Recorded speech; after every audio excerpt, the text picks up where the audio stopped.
ॐ वक्रतुण्ड महाकाय सूर्यकोटि संप्रभ निर्विघ्नं कुरु मे देव सर्वकार्येषु सर्वदा।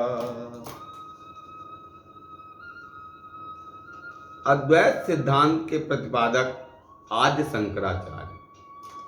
पूज्यपाद आदि शंकराचार्य का स्थान विश्व के दार्शनिकों में विशिष्ट और उत्कर्ष है। आदि शंकराचार्य जी के द्वारा जो ग्रंथ लिखे गए हैं वे अद्वैत सिद्धांत के समर्थन में लिखे गए हैं।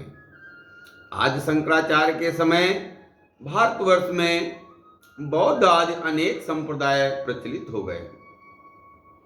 अनेक मत मतांतरों ने भारतवर्ष की धर्मप्राण जनता में अनेक प्रकार के संशय उत्पन्न कर दिए थे। इसलिए आदि शंकराचार्य ने अनेक ग्रंथों तथा शास्त्रार्थ के माध्यम से अपने सिद्धांत की स्थापना की और वैदिक साहित्य के आधार पर अनेक भ्रामक सिद्धांतों का खंडन किया।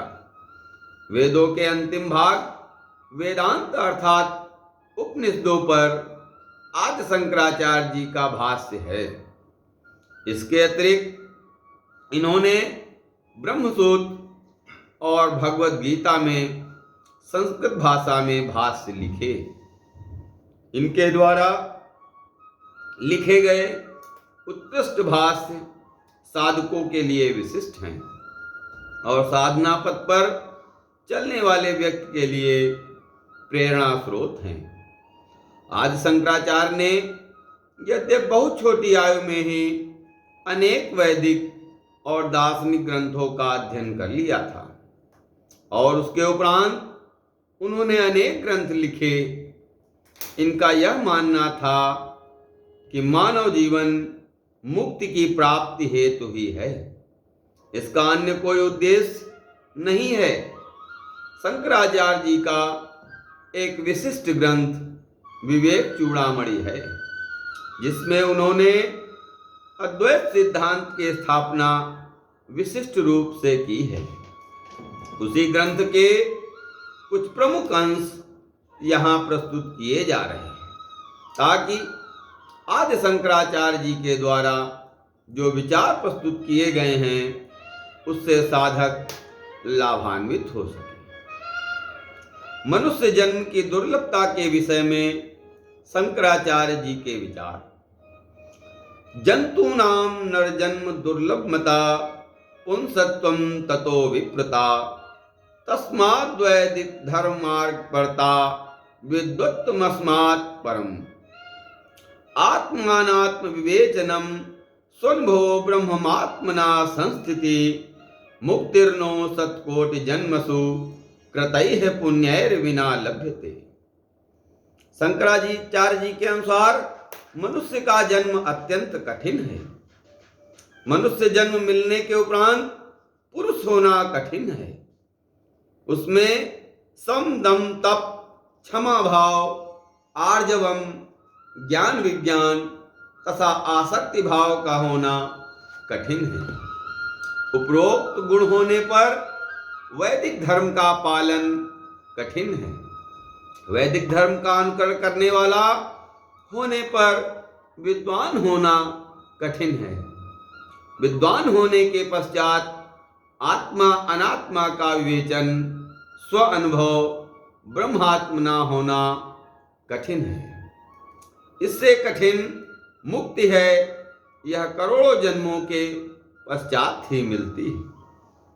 हमारे आपके सभी के करोड़ों जन्म हो चुके हैं।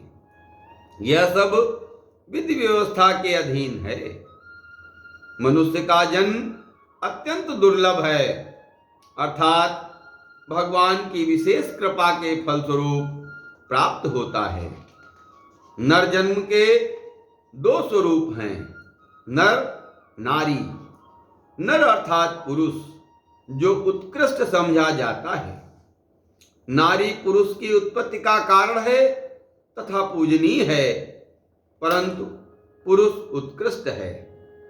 अनेक पुरुष आपने देखा होगा दुष्कर्मों में ही लगे रहते हैं। नाना प्रकार के व्यसनों में रहकर वह अपना मनुष्य जन्म निरर्थक करते रहते हैं। ऐसा करना आत्मघात करना है। यदि मनुष्य अनेक गुणों से युक्त होकर अपने हित कल्याणार्थ का कार्य ग्रहण कर लें तो यह श्रेयस्कर है। कल्याण मार्ग का विचार तथा उस पर अनुगमन करना, यह दो पृथक पृथक तथ्य हैं। कल्याण मार्ग का अनुगामी हो जाने पर उस आत्मा तथा अनात्मा का विवेक हो जाता है और वह अपनी मुक्ति हेतु प्रयास करता है तथा जन्म मरण से मुक्त हो जाता है। आचार्य शंकर का मत है कि यह करोड़ों जन्मों पुण्यों के उदय होने पर होते हैं, ऐसे नहीं। वदन्तु शास्त्राणि यजन्तु देवान् कुर्वन्तु कर्माणि भजन्तु देवताः आत्मैक्य बोधेन बिना विमुक्तिर्न सिह्यति ब्रह्म शतान्तरे। अर्थात कोई साधक शास्त्रों को कहे, देवों का शास्त्रोक्त पूजन करे, शास्त्रोक्त कर्मों को करे, फिर भी 100 ब्रह्माओं हजारों लाखों वर्षों के उपरांत तक उसको मोक्ष नहीं मिल सकता, जब तक उसे ब्रह्म तथा आत्मा की एकता का बोध न हो जाए। साधक नाना प्रकार के शुभ कार्य करता है, शास्त्रोक्त कार्य करता है, भजन पूजन करता है, ध्यान योग भी करता है। आचार्य शंकर का मत है कि जब तक आत्मा तथा ब्रह्म की एकता बोध नहीं होता तब तक मुक्ति नहीं हो सकती। ब्रह्म तथा आत्मा की एकता का बोध साधक की पराकाष्ठा की स्थिति है। आत्मा परमात्मा ब्रह्म का अंश है, इसी कारण इसमें एक रूपता है। आत्म तत्व का बोध हो जाने पर परमात्मा के तत्व का बोध सहज हो जाता है।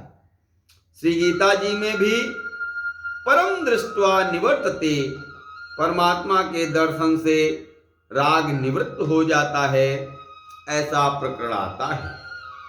और भी प्रकरण श्री गीता जी में आते हैं। इससे स्पष्ट होता है तत्वदर्शी पुरुष को आत्म साक्षात्कार पहले होता है, उसके पश्चात परमात्मा का दर्शन होता है। यह साधन का प्रयोगात्मक विषय है। यह दो पृथक पृथक स्थितियां हैं। पहले आत्म स्थिति है, फिर परमात्म स्थिति है। प्रत्येक साधक को इसे आभास करने का प्रयास करना चाहिए। श्री गीता जी में मुक्ति का और परम पद का स्थान स्थान पर वर्णन है। यद गत्वा न निवर्तन्ते तद्धाम परमम्, अर्थात जहां पर जाकर जिसको प्राप्त करके वापसी नहीं होती वह परम धाम है।